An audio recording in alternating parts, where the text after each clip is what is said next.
Hello and welcome to the Skinny on AI for Education, August issue, audio recording.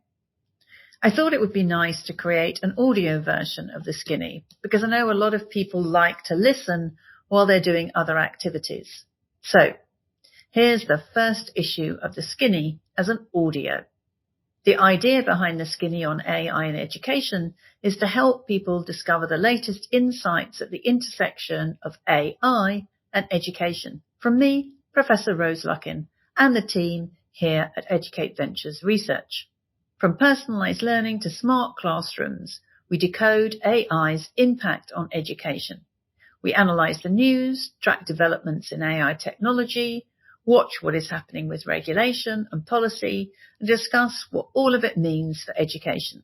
Stay informed, navigate responsibly, and shape the future of learning with the Skinny. So in August, the key message is learn fast and act slow, or act more slowly. The wisdom of being cautiously curious. It might be the holiday season now that we're in August, but AI is not standing still. A great deal has happened since I wrote my last newsletter back in July.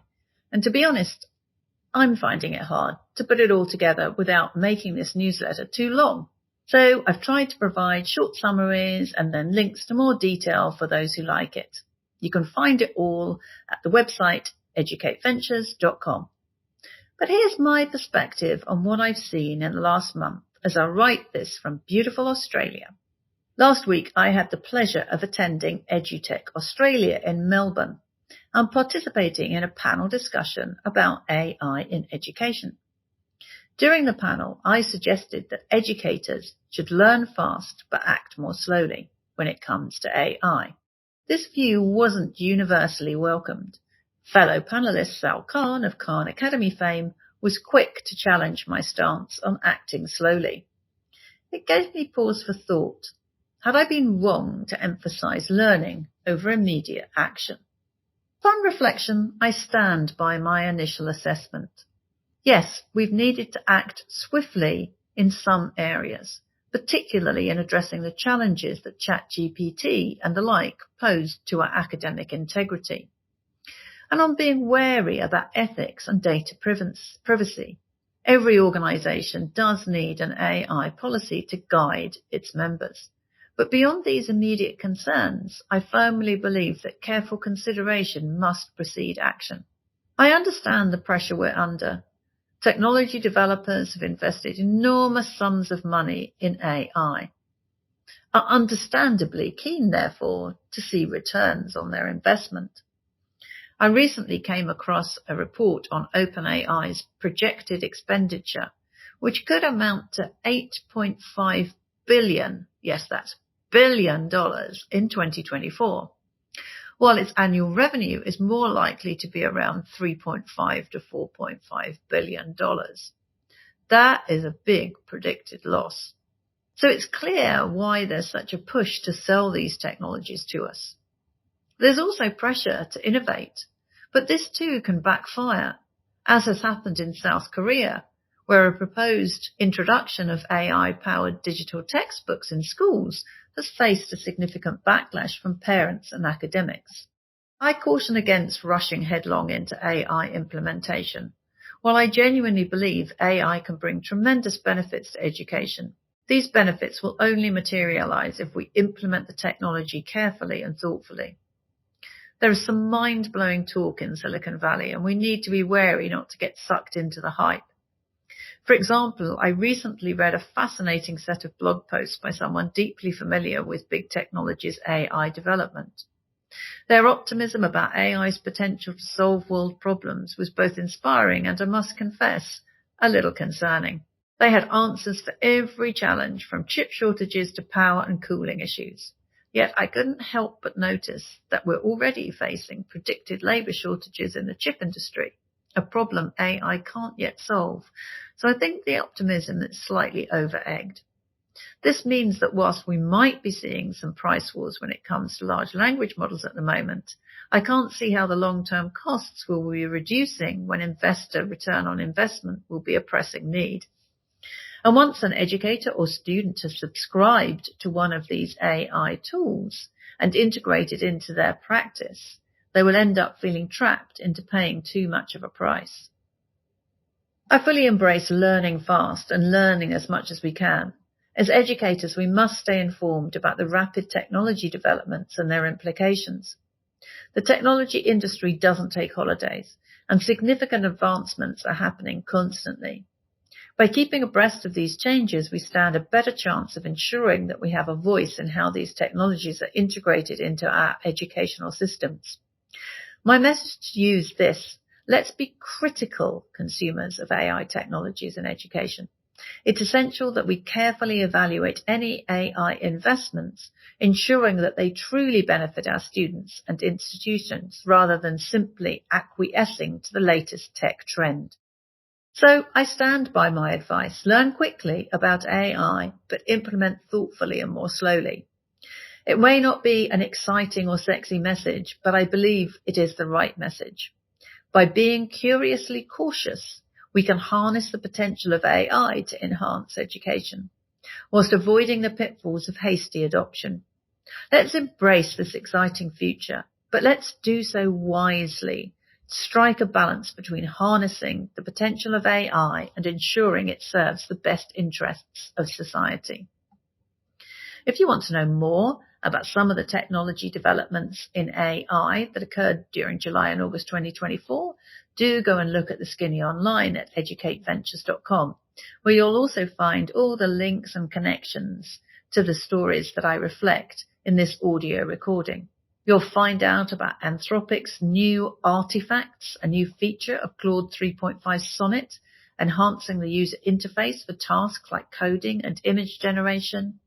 And you'll find out about OpenAI's release of GPT-4o Mini, a smaller, cost-effective version of their multimodal GPT-4o model, and Black Forest Labs' release of the Flux One family of text-to-image models, and a lot more. You'll also find information about key trends, such as that relating to AI in job applications, because the job market is experiencing a significant shift due to AI. Approximately half of all job seekers are now using AI tools to apply for roles. These tools assist in writing CVs, crafting cover letters, preparing for interviews, and even providing real-time support during interviews. This trend is creating what we might call an automation arms race in the hiring process. The impact is potentially substantial. The number of candidates per job has more than doubled, making it increasingly challenging for recruiters to sift through their applications. This raises important questions for us in education. How do we prepare our students for this new reality? Should we be teaching them how to effectively use these AI tools or focusing on skills that AI can't replicate? Interestingly, many large employers, including the Big Four accountancy firms, have implemented zero-tolerance policies towards the use of AI in applications. So it's a complex landscape that our students will need to navigate. Other news includes the significant move by the US Department for Education in releasing guidance for educators entitled Designing for Education with Artificial Intelligence, an essential guide for developers. This document aims to help educators work with vendors and tech developers to manage risks associated with AI-driven innovation in schools. Key points in this document include guidance that AI should not make decisions unchecked by educators. AI tools should be based on evidence-based practices. Designers should focus on teaching and learning outcomes, and steps should be taken to remove or mitigate bias in AI systems. This guidance represents a crucial step in creating frameworks for responsible AI use in education. It's something all of us should familiarize ourselves with as we consider implementing AI tools in our institutions. There are also a whole series of challenges and concerns that I noticed coming up during July and August, and indeed in months previously. For example, in the UK, we're facing a concerning trend, a significant drop in applications from mature students for strategically important professions. Applications from students aged 30 and over have fallen by 15% compared to the previous year, and it's particularly worrying in fields like teaching and nursing, where we're already facing shortages. As educators, we need to consider how we can make our programs more accessible and appealing to mature students, for example. Of course, there are ongoing ethical concerns in AI-generated content. For example, Microsoft's new Vassar One technology has brought ethical concerns about AI-generated content to the forefront. This advanced system can generate realistic talking head videos from a single portrait image and an audio clip. That's impressive, but it raises serious concerns about the potential for creating deep fakes or misleading content. There's also interesting developments when it comes to synthetic data and AI training. Recent research has highlighted a significant issue with using computer-generated synthetic data to train AI models. A study published in Nature showed that using synthetic data could cause rapid degradation of AI models, potentially leading to nonsensical results. In one trial, input text about medieval architecture, for example, devolved into a discussion about jackrabbits after fewer than 10 generations of synthetic data use.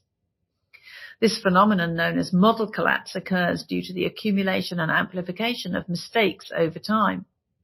It highlights again that we don't really know everything about how these new generative AI models work, so we need to be super cautious as we use them in education.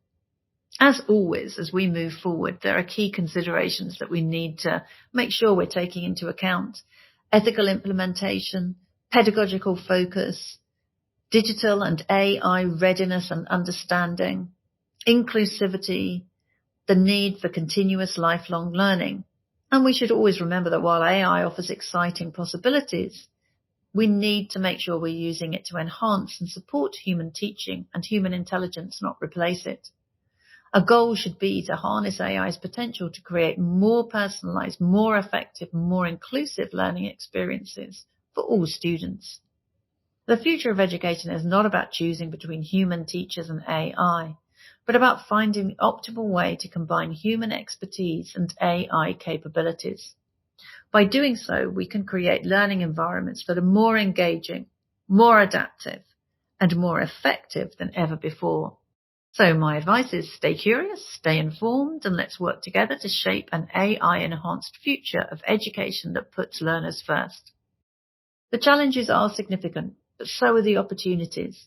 With thoughtful implementation and a focus on ethical, learner-centered approaches, we can harness the power of AI to transform education for the better.